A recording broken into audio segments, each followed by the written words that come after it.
What's up, guys? It's Jake and M, and if you have watched our podcast last week, you will notice we talked a lot about interstellar stuff, alien things, and today we're going on the same track, and we're going to tell you an actual story that we listened to from a radio show, and we will see you on the podcast, and get ready to listen to General Jeremiah, who is orbiting this planet for the last 30 years with the Galactic Federation, and we will see you there. So we're back, as you could hear from the intro of the video, that we are going to be talking about something specific that we listened to at a radio show. However, we have a transcript of it. We have a transcript, so we will read that. But first, before we jump into that, I just have to say how much my little daughter is amazing. And we're going to share just a quick little snippet of home. Got to share a quick snippet of home. Tell us what happened. So 2 nights ago, Maverick, our middle child, was talking about how the kids look like specific parents. Brooks looks like Jake, Maverick and Minnie look like me. And Minnie stops him right there and goes, I look like my dad because I love him. Oh, and I heard it from the other room, and I just melted. And it was so sassy, I look like my daddy because I love him. And I just loved it. It was the best. And then last night she would not go to sleep. She's so what's funny is it's funny how very quick because I want to jump to this. Each of our kids have a very specific type of schedule. True. Our more ADHD children like to stay up later, and our less ADHD child is a bedtime guy. And so our oldest child, less ADHD, wants to go to bed at 8:30. Like he may not want to, but his body's going to sleep at 8:30. Maverick and Minnie will not go out until you shut every stimulation off in the house. And so Minnie was watching Bluey. It was getting late. I was exhausted. Jake was downstairs watching a show, and I'm like, Minnie, you got one more episode, and then you're going to bed. And she's like, I don't want to. And I was like, I don't care. One more episode. So turn off the TV after one more episode, and she looks at me and she goes, where's my daddy? And I said, he's downstairs watching a show. I want to go snuggle my daddy. And I was like, okay. So she pitter-patters her way downstairs. I hear her little foot going downstairs. Got downstairs, goes cuddled downstairs, me, lays down, goes to sleep. Right to sleep. And both of them woke up on the couch this morning. Truth. So, little swollen today. Okay, so we're going to get back to this. Last week we talked about things that are interstellar. We talked about 3-Eye Atlas. I mentioned General Jeremiah, and now I actually want to get into the story. Read a little bit of this. So tell us what radio show this is from. So I'm going to actually read like the kind of the preface of this because it helps a little bit of understanding. This book itself is a commentary on the Book of Enoch by a man named Michael Rush, and he inserts a transcript of this particular radio. Because the Book of Enoch really does get a little wild. It's a great book. I think you should awesome. read it. But it does get into that interstellar, all of that stuff. It does a little when bit. You start looking at it, it's kind of crazy. But so it's story time today. But this is very captivating. We just want to share this because whether or not everything is 100%. It's gone through a couple of people talking. So whether or not everything is 100%. This actually did happen, though. This transcript happened. It happened on a radio show. It's up to you to decide if you believe it or not. Yep. But this transcript did happen. Okay. So I am about to share the interview with General Thomas Jeremiah Davis, who claimed to have been offered by the U.S. government to the Galactic Federation as an emissary. He eventually obtained the command of the Federation's largest local ship called the Alliance. He described the Alliance as being several miles wide and over twice as long. One of the reasons that I have chosen to share this account is because of who General Jeremiah said the Galactic Federation is. It is not anything like most stories of this nature. In addition, others have corroborated General Jeremiah's story, including a group of ranchers from Utah. Of particular note is a series of experiences that allegedly occurred at Blind Frog Ranch. Dwayne Ollinger, the ranch's owner, claimed that General Jeremiah scanned his property from space to show him the precise location of all the valuable minerals on his property. Dwayne also stated that he personally met General Jeremiah and saw several of his spacecraft. He further mentioned that General Jeremiah sent several doctors from the Galactic Federation to cure his daughter, who was dying from an otherwise incurable illness. The particular interview I will share occurred when General Jeremiah called the radio program Evident Footprints, hosted by Don Nikoloff on May 29, 2009. Don Nikoloff was a guest host for a scientist named Jim Murray who specialized in electrical power management and mechanics. Jim Murray is the founder of Convergent Power, Inc. The following is a transcript of that interview. Yeah, you have anything you want to say before I start? I just think it's funny. I have one of my cousins comes over, and every couple weeks during the summer, he always comes over, dude, let's go outside and look for General J. Let's go look for General J. So that's pretty funny. That Keanu? Yeah. Okay. So I'll say the names as I go through. From Don. Jim, we have another caller here. Would you like to take another call? Jim, sure, why not? Okay. We have General Jeremiah on the phone. Welcome to Evident Footprints. How are you this evening? General Jeremiah says, hello, Don. How are you today? Can you hear me? Don says, yes, I can very well. Where are you calling from? And General Jeremiah says, I'm calling from a spacecraft rotating around this planet right now. I am the commanding officer of a spacecraft called the Alliance, which is part of the United Galactic Federation.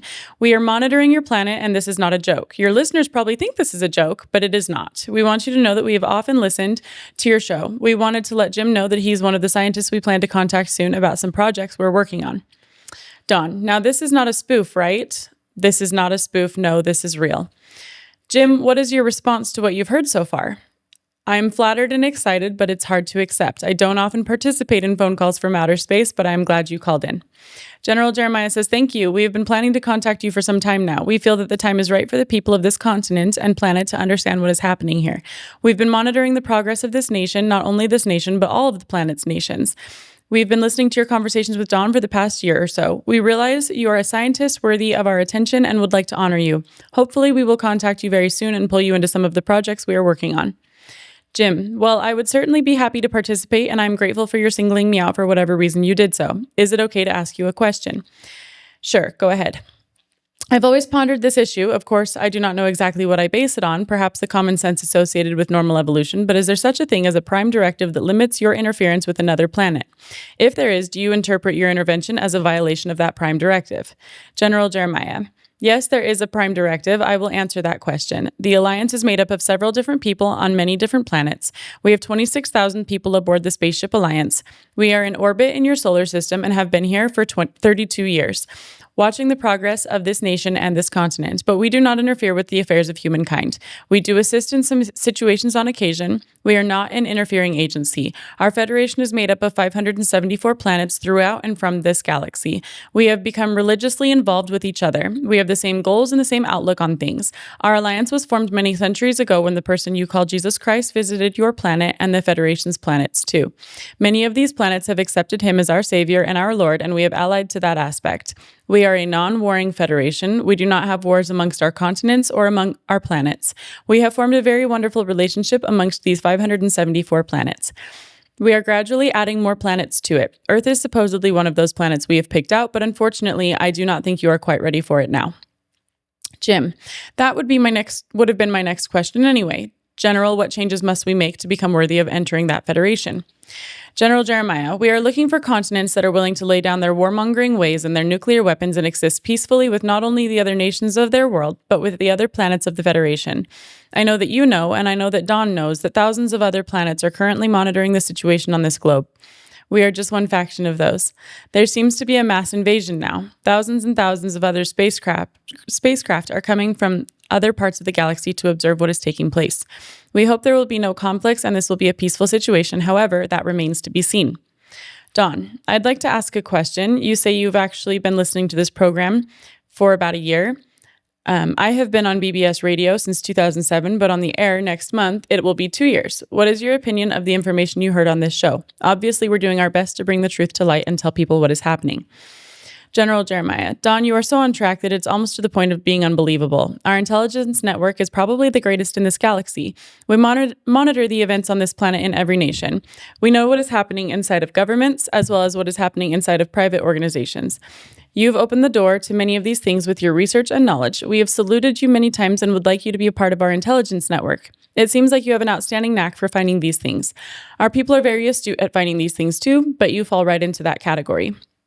Don, I am happy to hear that we are on the right track. Obviously, we do not have the assets to go deeper into some of these things than we otherwise could. Doing these investigations costs a lot of money, so we must use our discernment. I know this about Jim as well. We honor the gifts of the Spirit to make up for the lack of funding and support. Do you see us continuing on the right track? General Jeremiah, Don, you will miss the boat if you go in any other direction. The things you've discovered and brought up on this radio program are incredible and almost unbelievable that you could have discovered them. Our scientists are monitoring the situation with technology and equipment of the most advanced nature, and you've often discovered things before they have. We thank you for that. You're on the right track. Please keep it up. Don, I will take that to heart. Can I ask another question? I have some chat messages popping up and I cannot keep up with them as fast as they're coming through. Some of the listeners are asking if there's some way of verifying your presence without the interference of these evil and corrupt governments that don't want the masses to know. If we had a way for you to make your presence known in a non-threatening way, would the Federation be willing to make its presence known? If they could do so without risking their safety, I imagine it would be dangerous for them. Are you considering ways to do this? General Jeremiah, yes, we are, Don. Our presence has been seen all across this planet. We have thousands of spacecraft coming to and from this planet daily. Our biggest concern is the safety of our personnel. I won't say we have been attacked numerous times, but I'll say thousands of times by other spacecraft from other planets that want to hinder our progress. They know that we want to help Earth move forward in its progress, and they want to hinder us in that aspect. They have their objective of taking over this planet. As such, we cannot just liberally give ourselves to the public for this reason. I was observing and watching a friend of yours recently, and we were about to descend to meet with him. As we were preparing to do so, we were attacked by 12 spacecraft from what you would call the Greys. We had to defend ourselves from that. That is one example of many thousands of different examples. So that is why we do not always make ourselves completely visible. Don, well, a thought going through my head as you speak is how clear this call is. It's much clearer than a call that we would get on a landline. So I would have to say that this call is not coming in from a wire, but it's not a cell phone. General Jeremiah, our communication equipment is so sophisticated that I cannot describe it to you. However, we do hit one relay over this continent from where we are at, which is, I believe, over Texas right now.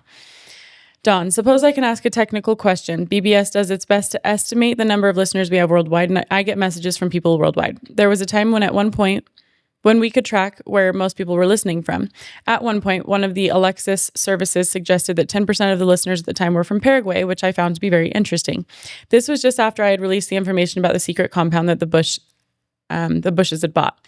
The 98,000 acres spread over one of eastern Paraguay's largest aquifers, but it is tough for me to pull accurate numbers. Are you able to track the audience listening to this show around the world? General Jeremiah says, yes, we are. I have not looked at the numbers tonight. We've seen you have as many as 20 million listeners simultaneously. I do not know if that is the case at this present time, but you are tracking a huge audience, not only from this planet, but also from other solar systems. My goodness, that is humbling. Jim, do you have any thoughts on that? Jim, I am humbled into silence. General Jeremiah, Jim, on one occasion, 2 of our doctors visited you in the hospital one night when you had some ailments. We did not want to make ourselves known because we did not want to attract attention. Do you remember that occasion? Jim, I remember it very clearly, and I will say that my lungs are doing well right now. Whoever those technicians or doctors were, I would extend my thanks. General Jeremiah says, I will pass the word on to them. They're very good men. Don says, General, we have another question regarding crystal skulls. Are our scientists currently working on advanced crystal storage going to make any breakthroughs regarding those skulls or any other energy devices? General Jeremiah says, there are 3 scientists on your planet, one in Australia, one in the United States, and one in Great Britain, who have already made breakthroughs in that area. They will be stifled by their governments, but that technology will be known to some within months, to you and to the station.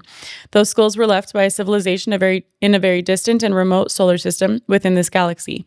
They are really wonderful people. They had brilliant crews that were working on this planet at that time. Our Federation was not part of what I know of.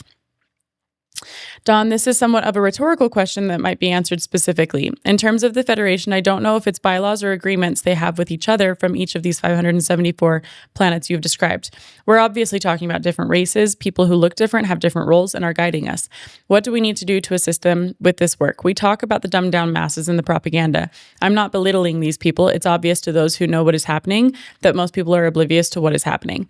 What must we do to ascend to a higher level of consciousness and become part of the Federation? General Jeremiah, what brings us all together is our belief in the man whom you call the Messiah, whom we also call the Messiah, who is Jesus Christ. He is the one who came to each of these planets and preached the gospel. He is the one who presented the truth. He presented his laws and doctrines of peace, love, and care for everyone. Most of these planets accepted his teachings. However, when he came to this planet, you crucified him and killed him. I'm not saying you, Don, but the planet did. When this planet becomes reconciled to him and to his laws and teachings and the basic tenets of what you called Christianity, that will be the deciding factor for when this planet will be included in the Federation. There will be many other stipulations, of course. We are ruled by a council of 24 elders. These are some of the wisest men in the galaxy. These gentlemen have lifespans of 500 plus years and have been in situations of government control and leadership. These men have been chosen and made the rulers of this righteous federation. They are benevolent. They have love for all humankind. They have been looking at this planet. I have entertained 3 of those elders this week on our Alliance spacecraft. As I've said before, we are orbiting in your solar system. They know about planet Earth. They are very concerned for the stability of each nation. They are concerned about the warfare that is going on and the unnecessary lives that are being wasted. When they see evidence of change, a council of other types of men, such as themselves, will be formed. Hopefully then the transition can be made. I have been selected because of some connections that I have. I am from this planet. General Jeremiah was recruited from the CIA to work with the Federation as part of his military career. Over the years, I have been trained and become part of this Federation and have made part of the leadership of it. As I've said before, we have 26,000 people assigned to the Alliance spacecraft, and thousands of smaller craft come and go from our craft each day. We constantly contact this planet and what is happening within each nation. You've seen our craft, other people have seen them. We are willing and able to serve when we can. Don, I'm glad that you mentioned the craft. There was a sighting of a craft over the Capitol Mall on the day of the presidential inauguration on January 20th, 2009. A media site posted some videos and pictures of one of your craft. I sensed that there were 4 craft there and that they were there for benevolent reasons. When it hit the media, people started to say it was a bird or a bug on the camera lens. When I posted a message on this blog site stating that those 4 craft were from the Galactic Federation of Hendon, was I telling the truth? General Jeremiah, you told the exact truth. You caught us on camera. That was a slip up on our part.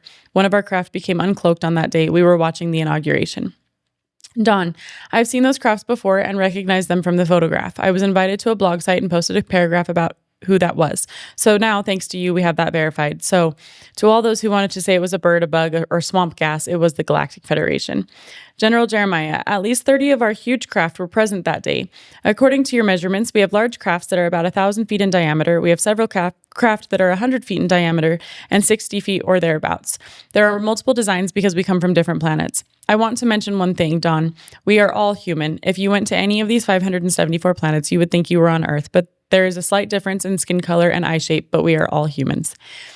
Don, I would not have any reason to doubt that. Many other species' stories may be accurate, but they are stressed and focused upon to create fear. Those are the monsters that we see in movies, for example. People must wake up to the fact that there are trillions of planets and stars in our vicinity. There is no way this is in no way talking about the entirety of the universe. I have heard it described as comprising 7 grand universes. It is incomprehensible how large God's creation is. We are tiny, yet important, despite the fact that we are mere specks, even smaller than bacteria. General Jeremiah, I will not comment on the extent of God's creation. There is no way to describe it. We, as part of the Federation, can travel beyond this galaxy. However, when we do, we find that there are hostile races, so we have limited our travels inside this galaxy.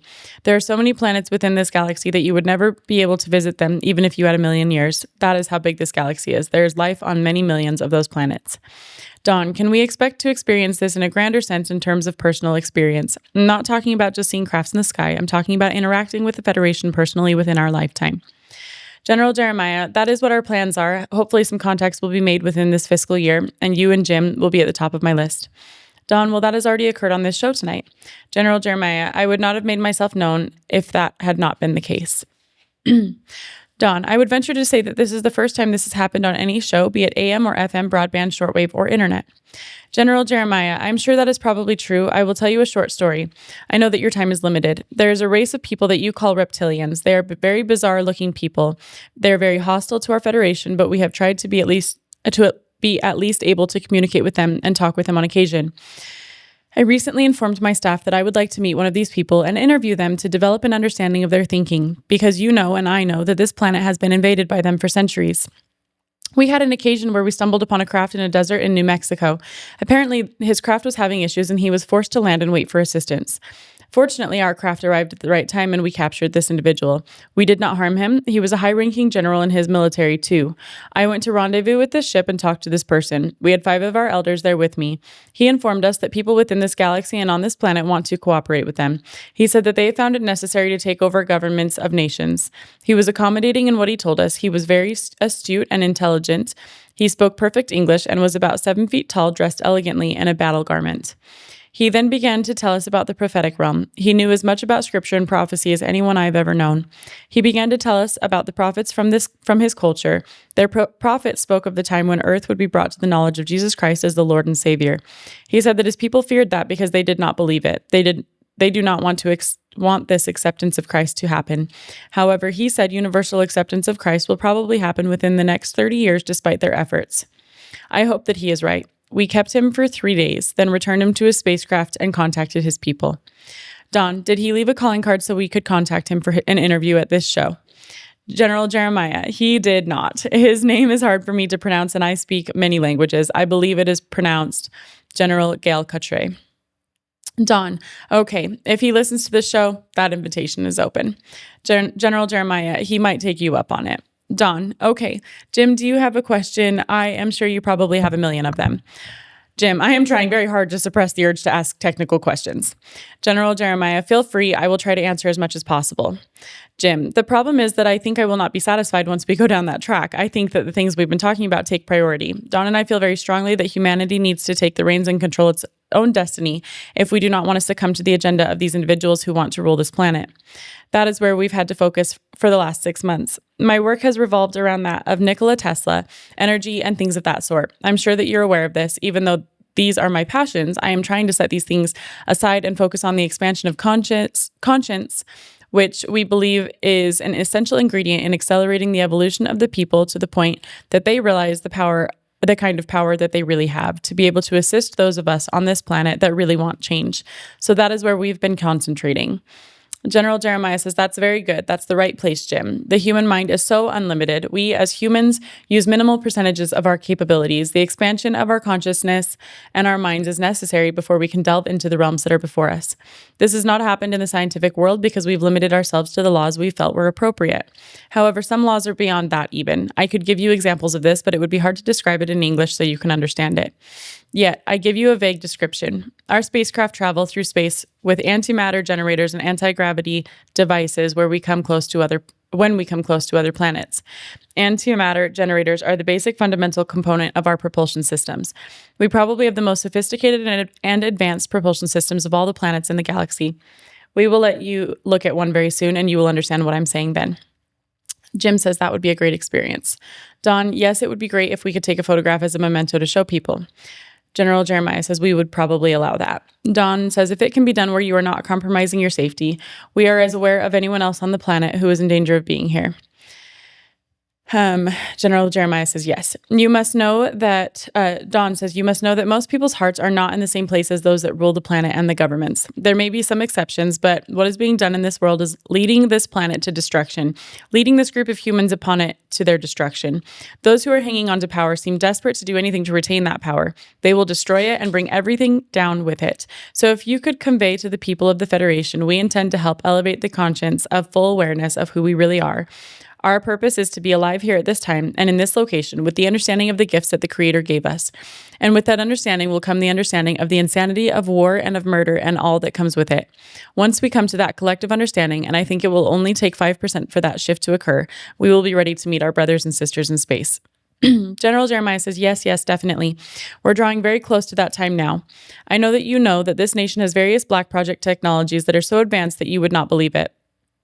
I have heard you mention it before, Don. There are colonies on Mars already, and many projects are on the moon right now, also on Saturn. I won't say much more because I do not want to get all of your government people mad at me. I am sure all of the agencies are monitoring us right now. If you could only see the number of people who are already living on planet Mars from this planet. Don, well, I have. That is my problem. I know the derision that one faces when they state something so far out in the left field. It is so diverse from the norm. Yet others also know this. I may not know everything, but I do know many things. I give the glory and the credit to the God that I serve. That is where I stand. I don't mean the watered down version of the truth or the propagandized version. I am in direct communication with the Creator. I don't always hear him, but I know he hears me. I am working on my hearing in that respect. General Jeremiah, right. The basic message of Christianity, the gospel of Jesus, in the limited amount that you have it, is accurate.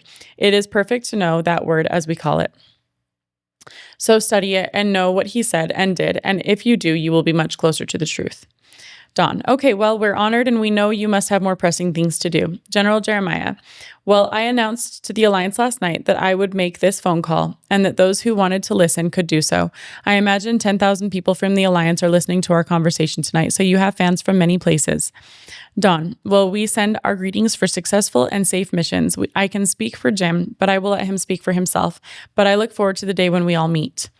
General Jeremiah, I hope that will be very soon, and I plan to work on that aspect myself. I have a crew that I am flying here tonight. They are my normal crew, and they also extend their greetings to you. Don, will we reciprocate? Jim, do you have any closing comments? Jim, well, my closing comment is that I am most stunned by your extended offer to meet with us. If you know me and my psyche, this is something that I have wanted and thought extensively about since I was a young lad. So if this comes to pass, I will be honored and ecstatic. I look forward to the event with great anticipation. General Jeremiah, well, I am too, and the people I will bring with me are so wise that you will feel blessed just by being in their presence. They are very good people, humble, yet very intelligent. They will be glad to share their knowledge with you. Jim, well, that'll be wonderful. Thank you so much. General Jeremiah, well, I'd better sign off. We have counted 14 reptilian or gray alien spacecraft orbiting around us while we've been sitting here. Fortunately, we have about 20 crafts of our own in the area, so we're okay. Don, well, give him a shout out for us too. General Jeremiah, okay, I shall. Don, okay, it has been a pleasure. I'm sure that some people are just frozen to their seats listening to the show tonight, and the archive is going to go off the charts, I'm sure. Thank you so much for calling us and sharing all this wonderful information with us. You're invited to call this show anytime. General Jeremiah says, I will be back. I will call you again. God bless you, and thank you as well. My prayers are with you. That was a long transcript. However, when I first listened to this, Em and I actually looked up the radio show. I was like, man, I know that I heard it from this book, but I want to hear it myself. I want to hear what General Jeremiah sounds like. I want to hear what these radio people sound like. He didn't sound like what I expected him to sound like. He just sounded like a guy. No, he's got a little southern accent. Mm-hmm. But this was crazy. I know that whole story sounds absolutely crazy to the world. But a lot of the stories, especially in multiple things, were crazy. And a couple of things that really stood out to me when I first heard it. If this is real, which I feel like it is real, these people of other realms, planets, also believe in a Messiah and the same guy. And something that was interesting to me is that he said, your limited knowledge of who you call Jesus Christ is correct, and you do need to follow it. Our limited knowledge. We have a lot of, I feel like there's a lot out there about him. Yeah. And he flat out says your limited knowledge of him. You know, it's similar to last week when I recommended people keep an open mind listening to these things. They can be very far-fetched and out there. And I think it's hard for us as adults that have grown up in a world where we've been taught certain things to want to open our minds to accept something different. And you don't have to believe something just because you hear it. In fact, you shouldn't believe something just because you hear it. Agreed. But you've got to use that spirit of discernment to understand what's true and what's not true. But I think it's also important to look at track record, right? You look at the track record of governments and how, and we talked about this last week too, how they'll lie about something until it suits their purposes to tell the truth. And what's interesting to me is you look at like media, right? Things that are so far-fetched, things that are so far out there that they've been making movies about for 30, 40 years, right? You look back and there's always been alien movies, or there's always been these different things. And that has to come from somewhere. And then how you look at the way that the positive changes, right? So you look at the old, Alien versus Predator, whatever they were, different movies that I really haven't seen. But Independence Day, all these ones where these aliens are coming to Earth to destroy it. And there's definitely those too. But then you look at like now, you got this cute little Elio, alien movie from what Disney Pixar, whatever it is. It's cute. They're nice. They're a federation up there too. It's straight up is just talking about this. You're looking at these situations where, is it the narrative that's changing? Is it something where we want to become, where they're trying to shift? I think a lot of the time, the government, the world uses like fiction to get you to become accustomed to something so that it doesn't come out of left field and scare the heck out of you. When it finally happens, it's like we've been telling you. Slightly more prepared. So I know this was a little bit of a long one. I'm sure we're up for our time on the podcast, so we'll wrap it up. But just keep an open mind. These things are wild. Go listen to it for yourself if you want. Go back and listen to what the name of it, and you can search it on Google. You can actually listen to the transcript itself, and it's just. It's so funny to me how even these other ones at the end still know that there's a God, man. Yeah. There's a God. If it's true, right? They probably know better than we do since He just said our limited amount. And then the reptilian race that he's talked to and how he was pleasant to deal with, but they don't want them to know of a Jesus Christ. Well, they're enjoying the power that they have in our governments. Anyway, lots of interesting things. I hope you liked the episode today. I hope you enjoyed the wild story that is. And as you can tell, if you can tell that's why we call it the crazy life.